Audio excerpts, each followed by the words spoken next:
Bonjour à tous et bienvenue pour un nouvel épisode des Disciples d'Hippocrate, le podcast dans lequel des résidents en médecine se réunissent pour parler de plusieurs sujets en lien avec l'univers de la médecine au Québec.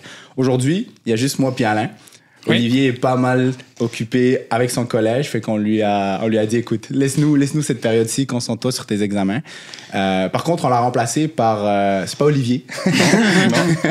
C'est notre invité du jour. Je vais laisser Alain le présenter parce qu'il le connaît pas mal mieux que moi, mais on est très, très content de l'avoir aujourd'hui avec nous. Parfait. Fait que je vous présente Ali Diakité, qui est un résident en radiologie qui finit en fait cette semaine. Là, tu finis ta résidence.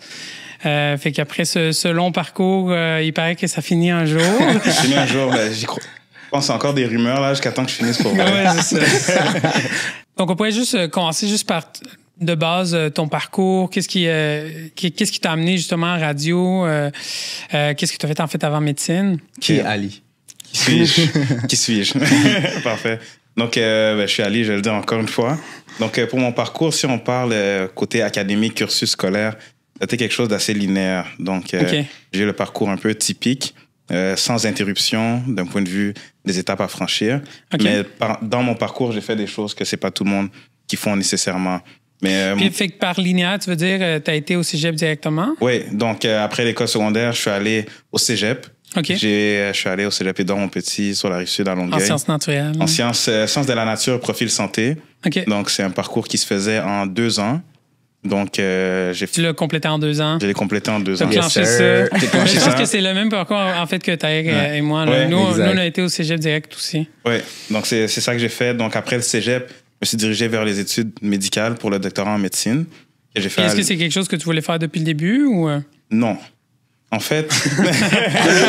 J'ai mis la petite pause. Termine-moi. Non. En fait... Moi, au secondaire, j'avais... En fait, depuis l'école primaire, quand les gens me demandaient qu'est-ce que je voulais faire, je disais que je voulais être comptable agréé pour travailler dans l'entreprise familiale. Donc, je me disais que j'allais faire les finances de l'entreprise familiale. Ça allait être ma tâche. Donc, c'était... Dans ma tête, c'était déjà fait. Quand il y avait des parents... T'avais un plan de match. Ouais, quand des parents invités qui venaient, j'allais juste aux parents qui étaient comptables. J'écoutais tout ça, puis je me disais, OK, ça, c'est la ligne qui est tracée. Donc, au secondaire, j'ai eu la chance d'avoir quand même la chance où... j'ai mis le travail pour avoir quand même des bonnes notes. Donc, la première fois que j'ai considéré médecine, c'est quand mon père m'a mentionné que « Ah, t'as des bonnes notes, tu pourrais regarder médecine. » Là, j'ai dit « Ah, j'avais jamais pensé à ça. Pour moi, mon chemin était tracé pour la comptabilité. » J'ai dit « OK, on va voir c'est quoi la médecine. » Donc là, il m'a dit au cégep, si tu essayes les sciences, au pire, si tu aimes la médecine, tu vas pouvoir aller en médecine. Et puis, si au final, tu n'aimes pas le domaine de la santé, tu peux t'ouvrir les portes. En comptable. Exactement, pour avoir l'ouverture en finance ou en quoi que ce soit. Donc, j'ai dit, OK, c'est une bonne idée. J'y avais pas pensé, j'étais tracé pour la comptabilité. Puis au cégep, ça a bien été, ça veut dire? Ben, au cégep, ça a bien été, oui, mais surtout, j'ai aimé le domaine médical. Ah, OK. Ouais, donc genre tes cours de bio? Oui, exactement. Il y a un cours de biologie, je me souviens pas si c'est le premier ou le deuxième, qui est plus axé vers la biologie humaine. OK. Et puis, on avait...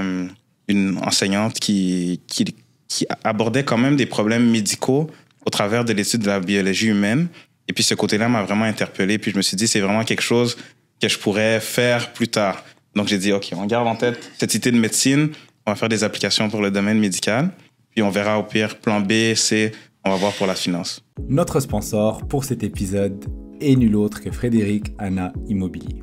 Frédéric Anna est un courtier immobilier dédié à défendre les intérêts des professionnels de la santé en matière d'immobilier et de finances. Étant lui-même étudiant finissant au doctorat en pharmacie, il connaît et comprend nos défis et notre réalité.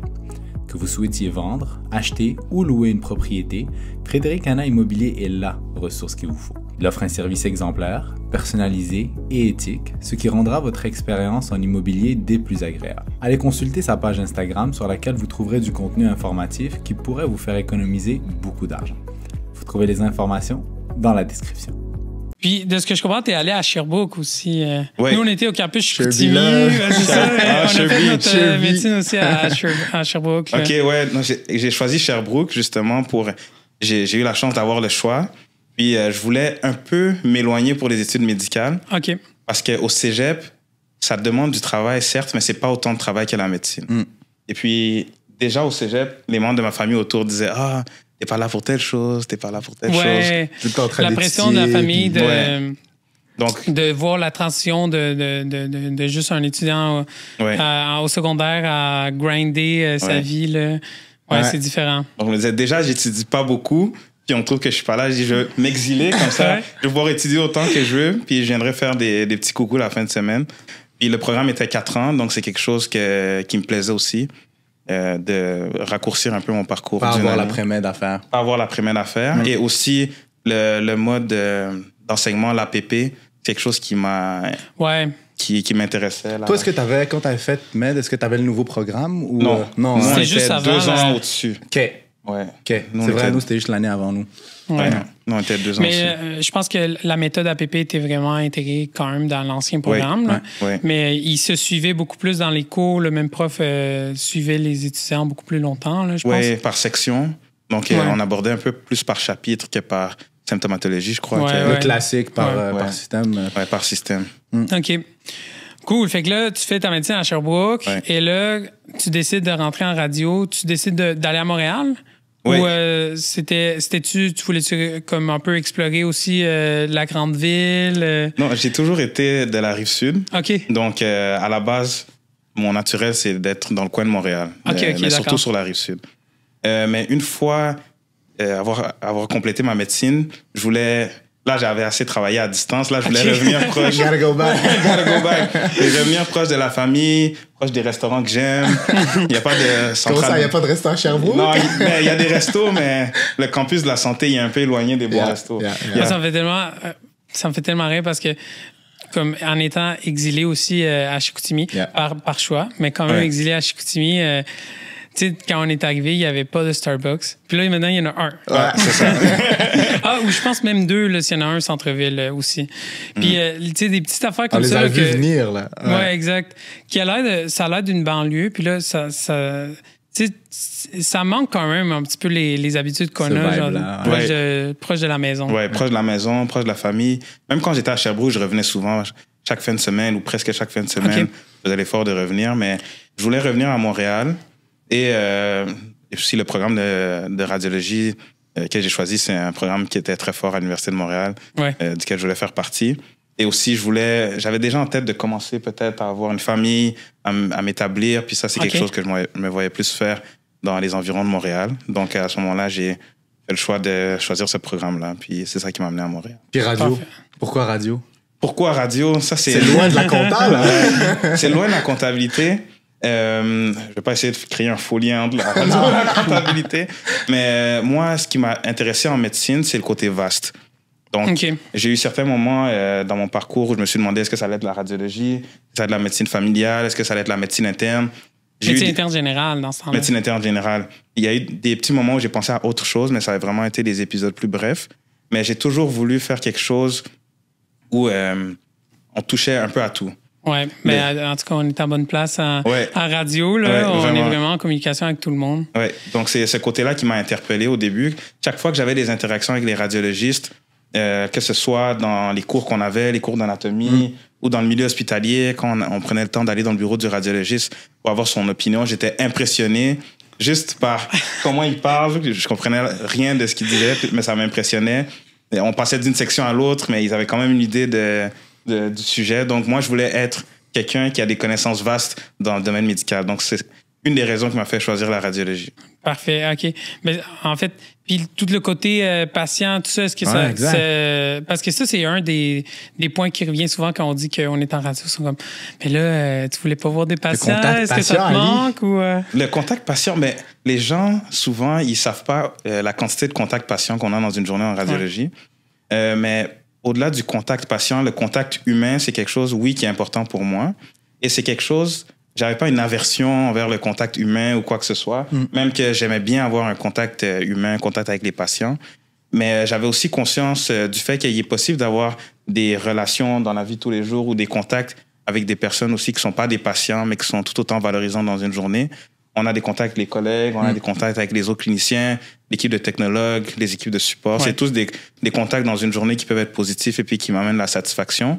Et en radiologie, on interprète tellement de cas dans une journée qu'on a un impact sur un nombre très élevé de vies dans une journée normale, même si on travaille un peu dans l'ombre. Oui, c'est vrai. Ouais, mais une fois qu'on prend le temps de réaliser qu'on est en train de lire le cas d'un patient réel, on se rend compte qu'on a un impact dans la vie d'une personne, qu'elle nous voit physiquement ou non. Et il y a énormément de contacts avec des patients dans une journée normale en radiologie, selon la section dans laquelle on est. Oui, il y a un côté, des fois on est tout seul dans notre bureau, dans le noir, puis on parle à personne pour un nombre prolongé d'heures, mais aussi des journées où on peut facilement voir 30, 40 patients, que ce soit pour des échographies ou des interventions. Donc, ça me suffit. C'est un côté qui est moins connu de la radio. Ouais. Je suis d'accord. Puis en fait, nous, on a été en stage en intervention, puis on faisait... Tu sais, tu m'as appris à faire des biopsies, tu m'as appris à faire des drainages d'acide. Ouais. Puis ça, c'était du contact avec des patients que les gens, ils sont moins au courant. Ouais. Mais c'est la partie plus intervention, mais la partie plus diagnostic. Mais en diagnostic aussi, parce que par exemple, en échographie, l'échographie, on n'a pas le choix d'être devant le patient. C'est sûr, des fois, il y a des technologues autonomes qui font les examens, mais souvent, on retourne voir le patient pour diverses raisons, et puis on a un contact à ce moment-là. Que ce soit l'échographie abdominale, l'échographie musculo-squelettique, les échographies mammaires. Je trouve même le contact qu'on a avec les autres cliniciens, c'est super rewarding. Ouais. Pour moi, c'est vraiment comme une partie des interactions qui ne sont pas comptabilisées comme des patients, mais c'est super intéressant. Puis c'est le fun d'avoir cette interaction d'un médecin spécialiste dans son domaine qui te demande un avis sur ce que toi, tu vois à la radiographie, puis comment ça change leur prise en charge. Je trouve ça vraiment intéressant, ce point de la gratification, là, du rewardness, parce que, je veux dire, en anesthésie, c'est aussi spécial la façon qu'on le vit, parce que, oui, tu le vois 5 minutes avant, mais très probablement, il va pas se rappeler de toi quand il va se réveiller, puis tu vas probablement pas le revoir, tu vas pas le suivre. Fait que c'est rare qu'on va chercher tant notre gratification par rapport à ce que le patient te dit. Des fois, oui, ils sont assez réveillés, ou quand on le fait à l'extérieur de l'anesthésie générale, ils sont capables de dire « Ah, ça n'a pas fait mal, merci, etc. » Mais ça vient beaucoup d'un genre de feeling intérieur de « Ah, je suis content d'avoir bien fait mon travail. » Fait que c'est drôle de voir, c'est intéressant de voir comment, de spécialité en spécialité, ce feeling de rewardness est recherché. Puis le contact avec les chirurgiens et les autres spécialités, est-ce que c'est quelque chose qui est gratifiant? Vraiment, ouais. Puis c'est un peu le concept de le bloc opératoire, qui est une biosphère par elle-même, là, mais je pense que c'est quelque chose que dès que j'ai mis les pieds dedans, je savais que j'ai bien fait in, puis que j'ai aimé, puis ces interactions-là, nous, par exemple, avec les inalos durant tout le cas, avec le personnel paramédical, le nursing, les préposés, mais surtout avec nos collègues chirurgiens, c'est tellement cool quand tout le monde est sur la même longueur d'onde, puis qu'on est là pour le bien du patient. Fait que définitivement. Oui. Même si des fois, les patients, ils sont pas conscients qu'on est là. Vous travaillez un peu dans l'ombre, nous aussi, dans des salles sans fenêtres et dans le noir. Bon, parfait. Ben, honnêtement, ça fait vraiment un bon tour de ton parcours. Peut-être qu'on pourrait rentrer dans le vif du sujet, là, la fin de la résidence, la préparation pour le collège. Une des questions que je me demande, c'est... Là, je suis juste R3, je commence R3. Le collège a l'air encore loin. Mais tu sais, quand on devient R4, puis là, on voit que, tu sais, fin R4, ça s'en vient. Il faudrait que je commence à regarder ça. C'est quoi l'étude pour le collège? Ça semble gros. Parce que vous, votre collège, c'est quand exactement? Je pense il y a des changements en cours. Oui, exact. Donc, mon expérience est peut-être plus d'actualité. Mais nous, le Collège Royal, c'était dans l'année du R5. Exact. Donc, c'était on peut dire, autour de mars, avril de l'année R5. Okay. La fin entre la moitié et la fin de l'année R5. Puis vous avez seulement un seul examen? On a 2 examens. En fait, on a 3 examens, mais on a une portion écrite et une portion orale. D'accord. La portion écrite se fait souvent dans une période de temps qui est très rapprochée l'une de l'autre. Donc, c'est souvent... la première partie de l'examen écrit va être un mardi, par exemple, puis la deuxième partie va être le mercredi. Et l'oral va être un peu décalé de quelques semaines. D'accord. La portion écrite, souvent, il y a une portion qui est plus théorique avec des choix multiples. Et il y a une autre portion écrite qui est plutôt orientée vers la reconnaissance d'imagerie, émettre un diagnostic différentiel, identifier les structures anatomiques. D'accord.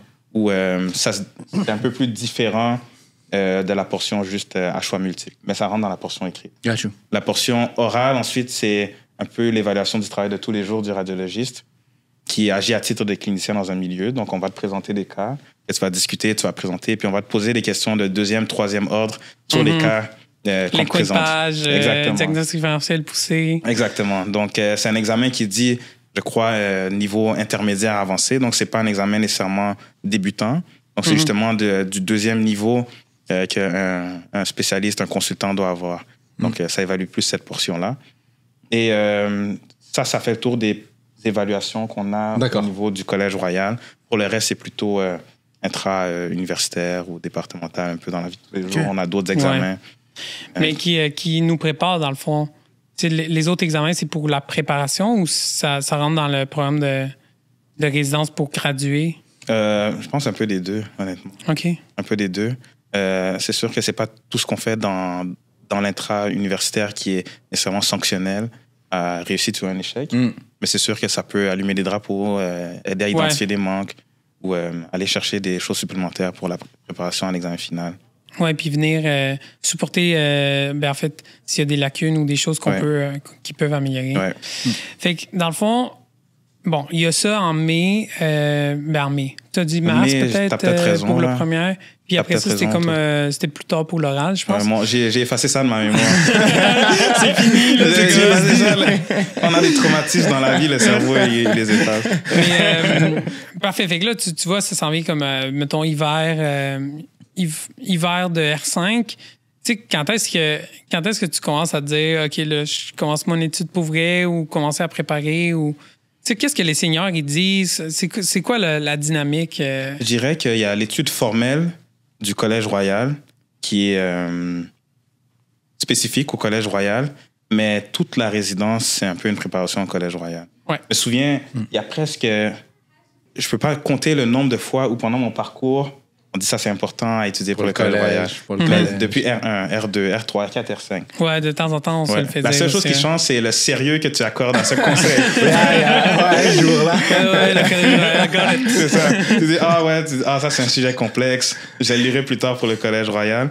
Mais dans la vie de tous les jours, c'est toujours des choses qui sont importantes parce que au final, c'est quand même quelque chose qui sert à évaluer si concrètement tu es prêt à avoir une pratique en tant que spécialiste.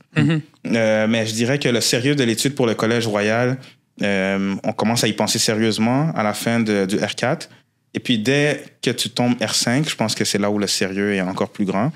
Mais l'étude intensive pour le Collège Royal, pour ma part, je l'ai débutée, je dirais, au moment de la rentrée scolaire, l'équivalent. Donc, autour du 1er septembre. OK, fait à peu près à ce mois-ci, là, on est en septembre, là, en ce moment. Fait que ça serait comme là que tu dis, OK, là, ça part, on étudie fort. Oui, c'est à ce moment-là de mon R5 que le switch s'est fait. OK. Puis les seniors, j'imagine, ils donnent un peu de guide, ils disent quoi étudier, des choses comme ça.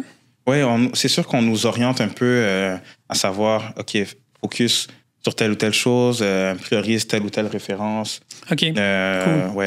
Parce que c'est un sujet qui est tellement vaste que c'est facile de se perdre dans l'étude.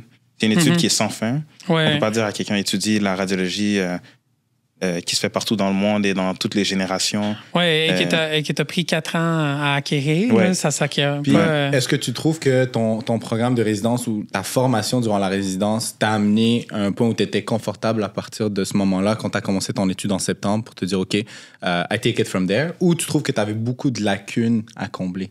Non, je trouve que j'ai reçu une bonne préparation. Mais en fait, c'est le feedback qu'on a d'autres collègues aussi. Là.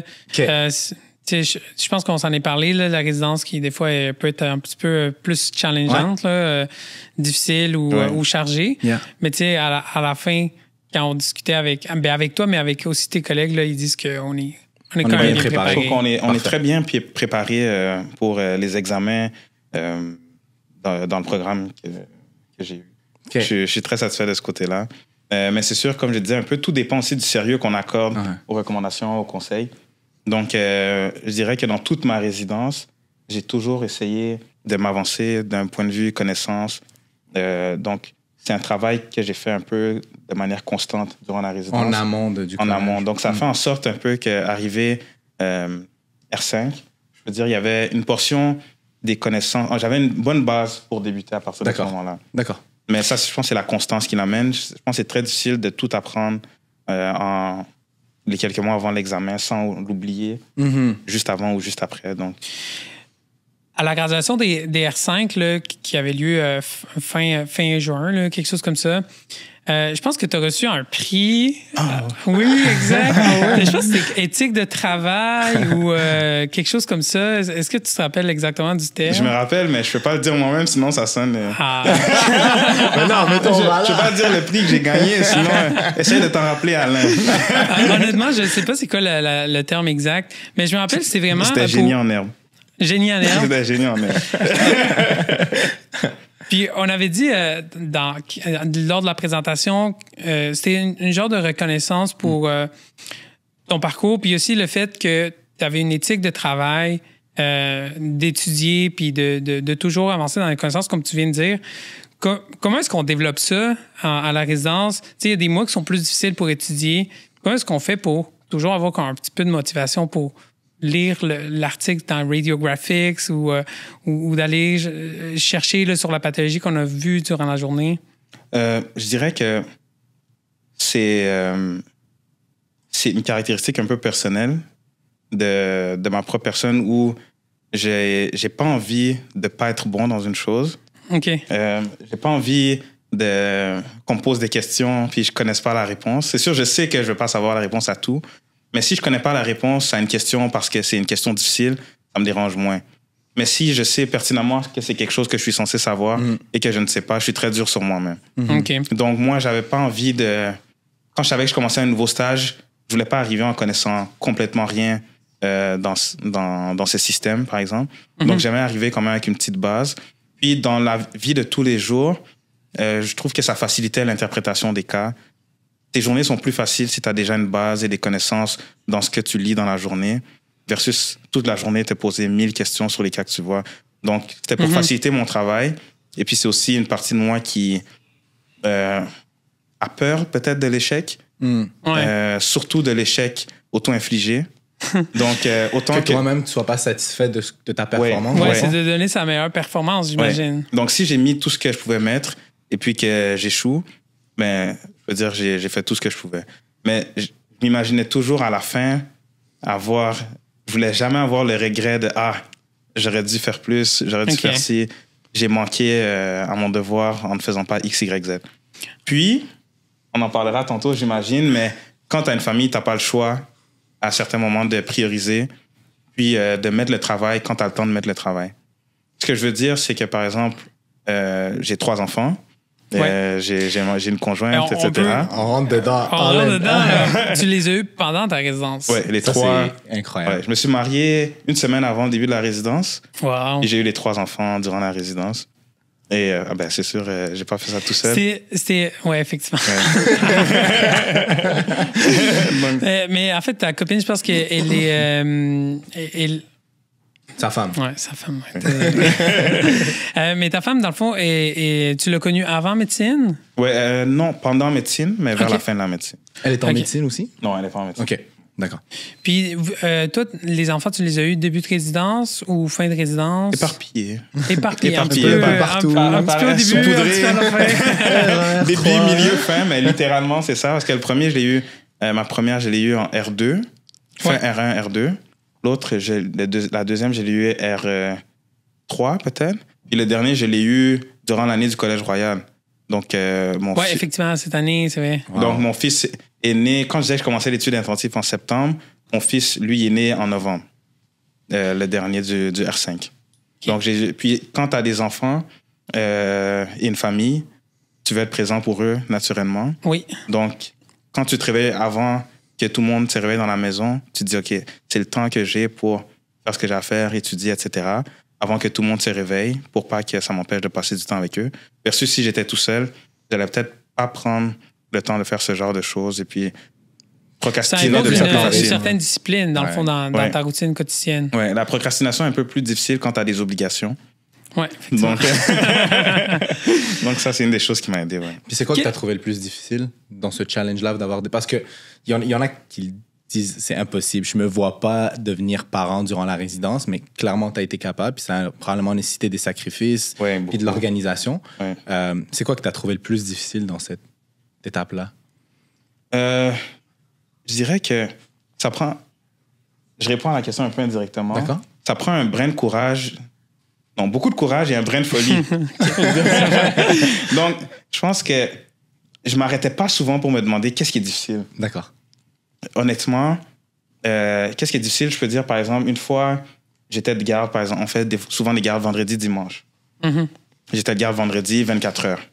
Donc, tu dis, OK, samedi, bonne nuit de sommeil avant dimanche. Mais samedi, ma fille est malade, elle doit aller à l'hôpital. Finalement, nuit blanche, puis t'enchaînes le dimanche. Ah, wow. Ce genre de choses, c'est le genre de choses qui est un peu plus difficile durant le parcours. Ou gérer les maladies, répartir son temps de manière équitable entre le travail, la famille.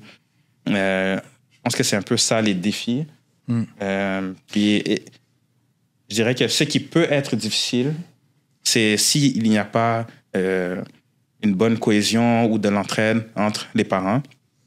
Moi, ce qui m'a aidé, je trouve beaucoup, c'est qu'on avait une bonne entente sur nos responsabilités, nos tâches, et puis on s'aide beaucoup l'un et l'autre. Donc ça nous a permis de surmonter beaucoup de défis.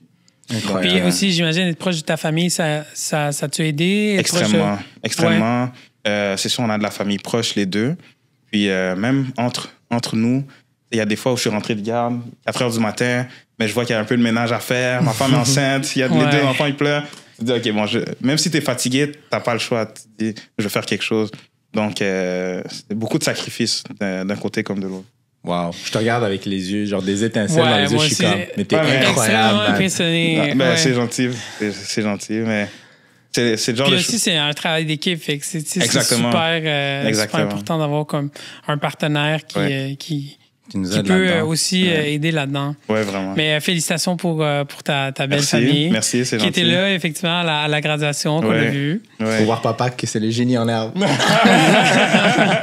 Ils ne comprennent pas, mais... Non, hein? Tu pourras leur rappeler. Ils vont écouter le podcast. Regardez ça. Bon, peut-être juste par rapport à la conciliation travail-famille, est-ce que tu as un conseil? Qu'est-ce que tu aurais fait de différent par rapport... Maintenant que tu l'as vécu durant la résidence, y a-t-il des choses que tu regrettes justement en début, avoir pris moins de temps, plus de temps pour être, en début, juste après l'accouchement, je sais pas combien de temps tu as pris, mais tu n'as pas beaucoup de retard dans ta résidence non plus. Non, j'ai pris 1 mois à chaque enfant. OK. Mais je le regrette pas parce que ça m'a permis de faire mon examen au moment voulu, sans être retardé par rapport à ma cohorte. OK. Donc ça, c'est quelque chose qui était important pour moi. Je voulais finir au moment prévu pour finir le plus tôt possible. J'ai certains objectifs dans la vie que j'aimerais accomplir le plus tôt possible. J'ai la chance d'avoir mes parents auprès de moi. Donc, je voulais finir tôt pendant que j'ai mes parents, ma famille autour. Donc, ça, c'était important pour moi. Quelque chose que j'aurais fait différemment, mais que j'ai eu la chance d'ajuster durant mon parcours. Au début, j'accordais beaucoup de temps pour l'étude, les travaux, etc., en dehors du travail. Et je manquais beaucoup de choses au début. OK. Mais rapidement, une chance, je me suis rendu compte que ça finit pas, ce genre de choses. Donc, à ce moment-là, j'ai fait des ajustements dans ma vie pour pouvoir toujours continuer à donner mon effort maximal pour l'étude et la profession, mais en coupant beaucoup moins sur tout ce qui est social, tout ce qui est temps passé en famille, parce que c'est ce qui m'a permis au final de passer au travers de tout ça en restant relativement sain d'esprit. Parce que c'est fou, la résidence, c'est une auto sur l'autoroute qui va pas vraiment s'arrêter. Fait que si tu prends pas un petit détour ou tu prends pas justement par toi-même la décision que, OK, il y a d'autres choses à l'extérieur de la médecine. C'est vrai à la résidence, c'est aussi vrai durant les études en médecine où est-ce que des fois on se perd. Puis durant la pratique, probablement, là, on pourrait même utiliser ce bon-là pour dire justement que tu as pu, de ce que j'ai compris, goûter un petit peu à la pratique. Puis j'ai commencé à goûter à ça. Ouais, fait que veux-tu nous en parler par rapport à justement, c'est quoi la différence en lien avec ce que tu as eu durant la résidence? Trouves-tu que ta résidence, ton collège royal t'ont préparé à ça? Comment tu vis ce gain d'autonomie puis de responsabilité aussi? Je suis encore en transition, mais ce que j'ai eu la chance de voir, c'est que ça demande extrêmement de travail être en pratique autonome. On s'en rend pas compte, je pense, en étant un résident, mais être un patron ou être un médecin qui opère de manière indépendante, ça vient avec énormément de travail, énormément de responsabilités, énormément de gestion de soi-même, gestion de l'environnement, gestion des interactions. Ça vient avec beaucoup de choses qui, durant la résidence, sont un peu naturellement sous la responsabilité du patron.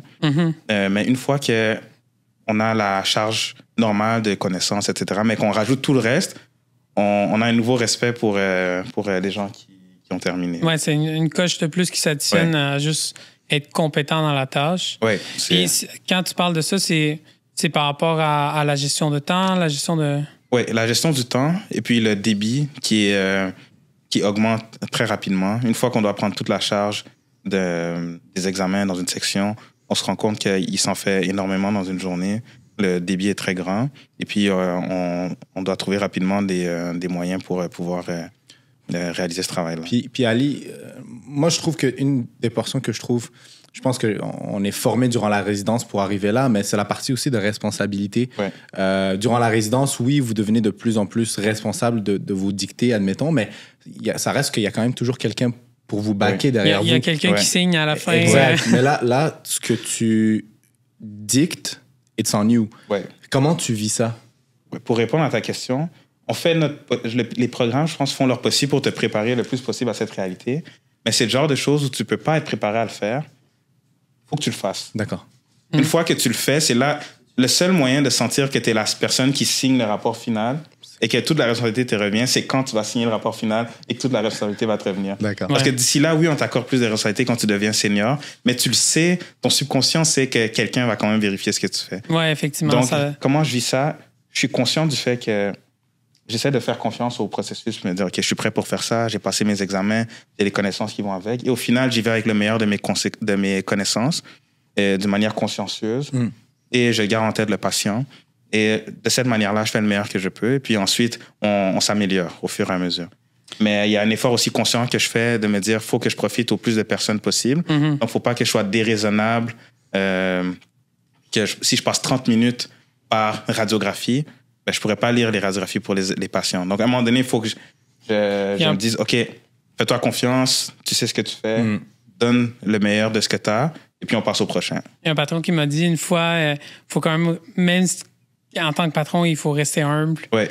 Il faut savoir que, tu sais, au nombre de scans puis de radiographies qu'on va lire, on va faire des erreurs, puis il faut juste accepter de vivre avec une certaine incertitude là-dedans. On vise la perfection, même si on sait qu'elle est dure ou impossible à atteindre. Là. Mais l'essentiel, c'est de ne pas être négligent. Ali, on tire vers la fin dans ce podcast. Déjà, ça a passé vite. Oui, exact. On pourrait te parler all day, man. Ah ouais, moi aussi. Vraiment. Moi aussi. C'est super intéressant. Ouais. J'avais juste une dernière question pour toi. Moi, quand je vais devenir senior, je veux être un bon résident, passer mon collège. Est-ce que tu as des conseils, des choses que tu aurais faites différemment, que tu aurais voulu savoir là, début R5 pour bien réussir? Ouais. Ce que je veux dire, senior, c'est un nom qui est lourd en sens, mais souvent, on le prend comme le nom d'une finalité, mais je pense que c'est plutôt le nom d'un processus. Le processus d'être un senior. Donc, c'est graduel. Pas dès que tu t'appelles senior, t'es un senior. Ça veut dire que tu passes à la prochaine étape. L'étape où tu deviens un consultant, un expert de deuxième niveau. Donc, par exemple, quand tu es junior, tu détectes le nodule pulmonaire, tu es content. Ouais. La prochaine étape, c'est quoi? Quelles sont les recommandations des sociétés savantes quand on détecte un micronodule de manière fortuite sur un scan thoracique? Quelles sont les recommandations européennes? Quelles sont les recommandations canadiennes? Quelles sont les recommandations si le patient ne rentre pas dans le groupe d'âge qui est intégré dans l'étude de base? Ça, c'est l'étape suivante. Donc, conseil que je peux te donner quand tu es senior, pour la vraie vie et pour les examens, c'est de vérifier le deuxième niveau. Quelles sont les recommandations? Une fois que j'ai détecté l'anomalie, qu'est-ce que je fais avec? De ne pas m'arrêter justement juste à détecter puis d'être descriptif, mais aller chercher plus loin. Oui, exactement. Puis dans le diagnostic différentiel, c'est la même chose. Pour les examens et pour la vraie vie, quels éléments m'orientent plus vers tel diagnostic différentiel? Pas juste, OK, je sais qu'il y a 4 diagnostics différentiels possibles pour telle maladie. OK, mais comment je les hiérarchise? Comment savoir? Comment exclure une? Comment favoriser l'autre? Ça, c'est l'étape supplémentaire pour être senior. Je dirais, le débit, essaye d'en prendre autant que tu peux. Ouais. Dans la mesure de tes capacités. De travailler sur le débit aussi. Oui. Et puis, de faire un switch de mentalité où, naturellement, on a un peu d'autopréservation en résidence. Puis, quand on a l'occasion, par exemple, de partir tôt, c'est difficile de dire non. On veut partir tôt. Mais c'est correct de le faire aussi. Mais il y a certains moments aussi où, en tant que senior, des fois, tu te dis, OK, il reste telle charge de travail à faire. Je vais donner le petit push. Je vais peut-être rentrer un peu plus tard. Mais ça fait partie de ce qu'on doit faire quand on fait partie d'une équipe pour favoriser le bon roulement. Puis, dernière question, puis ça, c'est la mienne, mais ça sort complètement du domaine médical. Puis je vais essayer qu'on implante ça avec nos autres invités. C'est de manière assez intéressante. Mais donne-nous une recommandation sur n'importe quoi. Que ce soit un livre que tu as lu récemment, un bon restaurant que tu es allé, une belle destination. Qu'est-ce qu'on sort un peu du domaine médical? Je dirais, chaque personne doit bien se connaître. Puis, on sait un peu ce qui nous fait plaisir, ce qui nous rend la vie de tous les jours plus facile. Et puis, de rester accroché à ce genre de choses. Je pense que j'ai déjà entendu dans un épisode où tu disais tu parlais à ta copine de l'époque avant qu'elle soit ta fiancée tous les soirs. Et moi, toute ma médecine, tout mon cégep, toute ma résidence, je parlais à mes parents tous les soirs. Le soir, avec mes enfants, on prend des biscuits, on regarde des drôles de vidéos, puis on finit la soirée sur une note positive. Ça, c'est les choses qui me permettent de rester sain d'esprit. Wow. J'ai ma liste de shorts sur Instagram, des choses qui me font rire. Je les regarde des fois avant de me coucher, après avoir étudié, avant d'avoir étudié. J'adore. Ça me met dans un bon mood. Donc, je fais ce qu'il faut pour manipuler ma propre conscience, pour me permettre d'aller plus loin. Puis, il ne faut pas essayer de faire ce que les autres font, parce qu'on est tous différents. Autant dans l'étude, ça vaut pour le Collège Royal aussi. On a nos propres méthodes, nos propres capacités, les choses qui sont chères à nous-mêmes, de les garder au-devant de ce qu'on fait dans la vie de tous les jours, parce que c'est ça qui va nous garder sain d'esprit là, durant tout ce processus. Super. Wow. Bon. Merci Ali, c'était super intéressant de parler avec toi. Merci. Ça va conclure l'épisode d'aujourd'hui pour les disciples d'Hippocrate. On vous remercie de votre écoute et vous pouvez toujours nous suivre là, sur toutes les plateformes et sur YouTube. Puis, on remercie encore une fois là, notre sponsor de nous avoir permis d'être dans ces beaux studios pour la deuxième saison des disciples d'Hippocrate. Merci beaucoup. Merci beaucoup. Merci encore, Ali. Merci.